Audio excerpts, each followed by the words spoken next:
दोस्तों नमस्कार। राजनीति शतरंज की वह बिसात है, शतरंज का वह खेल है जिस पर कि जाने कौन सा मोहरा कब चले, कब खिलाड़ी यानी कि जिसके हाथ में चौसर है, जो शतरंज खेल रहा है, चाहे वो राजनीतिक शतरंज हो या खेल की शतरंज हो, कब अपने मोहरों को पीछे ले ले, कब अपने सिपाही को ऊंट से मरवा दे और कब सिपाही से राजा पर हमला करवा दे, कुछ कहा नहीं जा सकता। क्योंकि राजनीति के अंदर कभी कुछ स्थायी नहीं रहता। जो आज आपका है कल किसी और का होगा। जैसे गीता का संदेश है कि जो आज तुम्हारा है कल किसी और का था और कल किसी और का होगा, वही राजनीति के अंदर है। जो आज आपके साथ है कल किसी और के साथ था और कल किसी और के साथ होगा। इस प्रकार के उदाहरण इसलिए दिए जाते हैं क्योंकि जब भी कभी खासकर चुनावी माहौल आता है तो चुनावी माहौल के अंदर कहा जाता है कि चुनावी शतरंज पर, चुनावी शतरंजी बिसात पर नेता अपने मोहरे चलते हैं। क्योंकि इस समय चुनाव चल रहा है नगर परिषद का, और मैं आपसे लगातार चर्चा कर रहा हूं कि यादों के झरोखे में नगर परिषद का आखिर कैसा इतिहास रहा और पिछले लगभग 35 साल से नगर परिषद के अंदर किस प्रकार के कार्यकाल रहे, कौन कौन चेयरमैन बने, उन्होंने क्या क्या कार्य किए। अभी तक के कार्यक्रमों में मैंने आपको बताया 1987 वाला, 1991, 1996, 2000 और 2005 का, जिनके अंदर जो चेयरमैन बने। आज मैं आपसे चर्चा कर रहा हूं 2010 से 2015 के चुनाव की। नगर परिषद का वह बोर्ड जो 2010 में गठित हुआ था और 2015 तक चला। उस बोर्ड के अंदर जो चेयरमैन बने वो किस प्रकार से चेयरमैन बने, ये तो आपको ज्ञात है कि उस बोर्ड के अंदर नेत्रपाल तंवर चेयरमैन बने, जो आज नगर परिषद के चेयरमैन पद का आज़ाद उम्मीदवार के तौर पर चुनाव लड़ रहे हैं। नेत्रपाल सिंह उस समय इंडियन नेशनल लोकदल के कार्यकर्ता हुआ करते थे चुनाव में जाने से पहले, और माहौल कुछ ऐसा बना कि 2009 के विधानसभा चुनाव में इंडियन नेशनल लोकदल ने सुभाष चौधरी को प्रत्याशी बनाया था। सुभाष चौधरी उस चुनाव में जीते थे और करण सिंह दलाल अपने राजनीतिक जीवन की पहली हार का सामना करके विपक्ष में बैठे थे। वो ऐसा विपक्ष था कि प्रदेश में तो वो सत्ता में थे, कांग्रेस के बड़े नेता थे और कांग्रेस की प्रदेश में सरकार थी।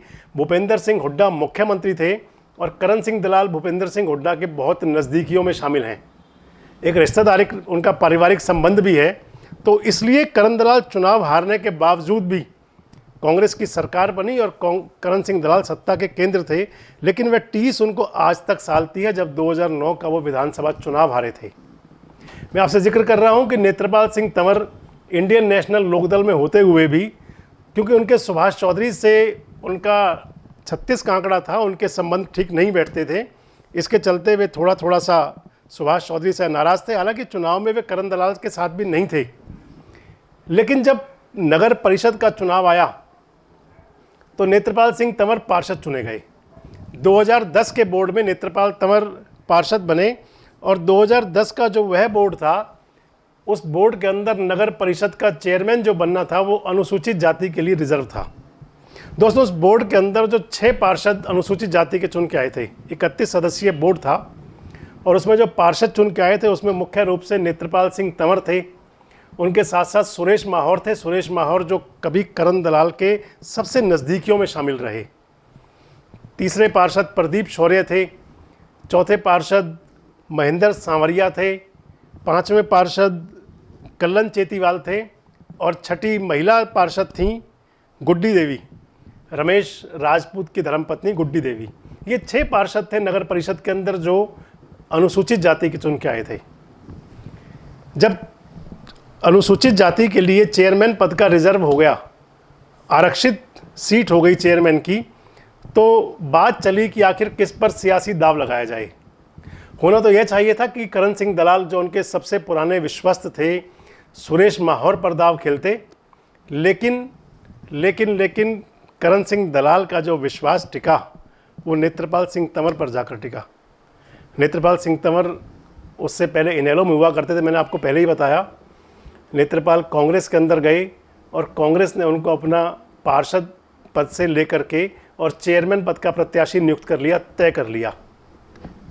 विपक्ष के अंदर जो पार्षद थे उस समय कोशिश ये चल रही थी कि किसी तरह से चुनाव सर्वसम्मति से कराया जाए। सुरेश माहौर ने अपने काफ़ी प्रयास किए।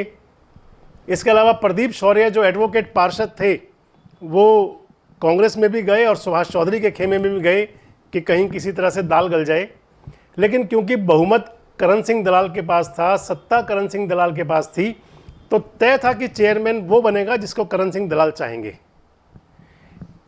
करण सिंह दलाल ने अपना प्रत्याशी तय किया नेत्रपाल सिंह तंवर को, और नेत्रपाल सिंह तंवर के पक्ष में जब चुनाव का समय आया तो सभी लामबंद हो गए और सभी ने सर्वसम्मति से 31 सदस्यीय बोर्ड ने नेत्रपाल सिंह तंवर को अपना नेता चुन लिया और वो नगर परिषद के चेयरमैन बन गए। दूसरा जो प्रमुख पद था वो था नगर परिषद के वाइस चेयरमैन का। लड़ाई सारी वाइस चेयरमैन के पद को लेकर हुई।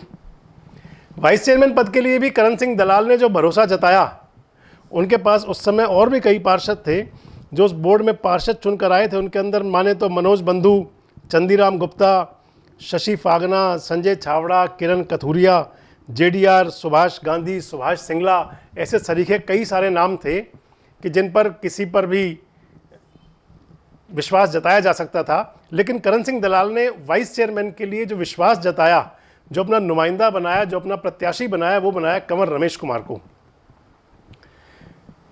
कंवर रमेश कुमार भी उससे पहले इनेलो में ही रहा करते थे, इनेलो के ही नेता थे, और वो भी माने तो विधानसभा चुनाव में जिसके अंदर के सुभाष चौधरी चुनाव जीते थे, उसमें नेत्रपाल सिंह तंवर एक तरह से शांत भूमिका में थे और करण सिंह दलाल विधायक बन गए थे। कंवर रमेश कुमार अपने वार्ड से पार्षद चुन गए थे और कंवर रमेश कुमार को वाइस चेयरमैन पद का प्रत्याशी घोषित करके करण सिंह दलाल ने एक कहें तो गुगली फेंक दी थी।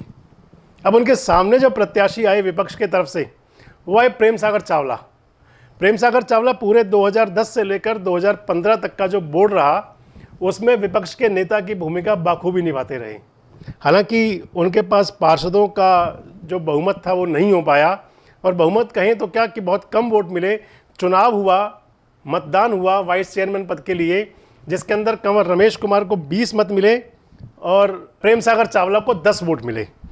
उस चुनाव को कहें तो प्रेम सागर चावला हार गए और कंवर रमेश कुमार जीत गए। अगर माने तो उसके बाद से नगर परिषद का बोर्ड स्थायी चलना चाहिए था, सब कुछ ठीक होना चाहिए था। लेकिन बकौल नेत्रपाल कहें या सियासी जो लोग हैं, उस टाइम के पार्षद हैं जो उस समय पार्षद से, उनसे जब अंतरंग बात की जाए तो माने तो वो वाला बोर्ड था जो 2010 से 2015 का, वो बड़ा अशांत रहा। उस बोर्ड की दो बातें आपको खास बात बताते हैं कि कंवर रमेश कुमार को उपाध्यक्ष तो चुना गया, लेकिन शायद करण सिंह दलाल का उन पर वो विश्वास नहीं रह पाया जिसकी उम्मीद या दलाल को थी या कंवर रमेश कुमार को थी या शहर के लोग करते रहे होंगे। और हुआ यह कि कंवर रमेश कुमार से चुपके से बीच में इस्तीफा ले लिया गया। माने तो उस पूरे बोर्ड के अंदर बाद में कोई वाइस चेयरमैन नहीं रहा। लोग कहने के लिए कंवर रमेश कुमार को वाइस चेयरमैन कहते रहे, लेकिन जो अंदर की बात थी वो यह थी कि कंवर रमेश कुमार का इस्तीफा ले लिया गया था पहले ही। उसके अंदर जो दूसरी उस बोर्ड के अंदर बात हुई, एक समय वो भी आया जबकि बोर्ड के बहुत सारे पार्षद नेत्रपाल सिंह तंवर से नाराज़ हो गए और उन्होंने करण सिंह दलाल से भी कहा और अविश्वास प्रस्ताव तक की बातें भी आई, लेकिन शिकायतों पर कोई गौर नहीं किया गया। उस समय के पार्षद मनीष भारद्वाज बताते हैं कि हम लोगों ने कई बार प्रयास किया था। मनीष भारद्वाज आरोप लगाते हैं कि उस बोर्ड में भ्रष्टाचार के बहुत सारे मामले आ रहे थे, तो हमने विरोध किया, लेकिन हमारे विरोध की आवाज़ को दबा दिया गया। और उसके बाद ऐसा हुआ कि जाने वो करण सिंह दलाल जी की नाराज़गी थी या क्या हुआ कि अचानक से जिला उपायुक्त ने नेत्रपाल सिंह तंवर को सस्पेंड कर दिया। नेत्रपाल सिंह तंवर सस्पेंड हुए और उससे पहले क्योंकि कंवर रमेश कुमार का इस्तीफा लेकर रख लिया गया था, नेत्रपाल सिंह तंवर लगभग 8 महीने तक सस्पेंड रहे। और उस दौर में जो एडमिनिस्ट्रेटर रहे वो रहे अतिरिक्त जिला उपायुक्त ADC। ये भी पहली बार हुआ था। ज़्यादातर जब भी कभी एडमिनिस्ट्रेटर बनाया जाता है तो वो SDM को बनाया जाता है, लेकिन उस बोर्ड में एडमिनिस्ट्रेटर बने, प्रशासक बने ADC सुल्तान सिंह। डॉक्टर सुल्तान सिंह ने कार्यभार संभाला।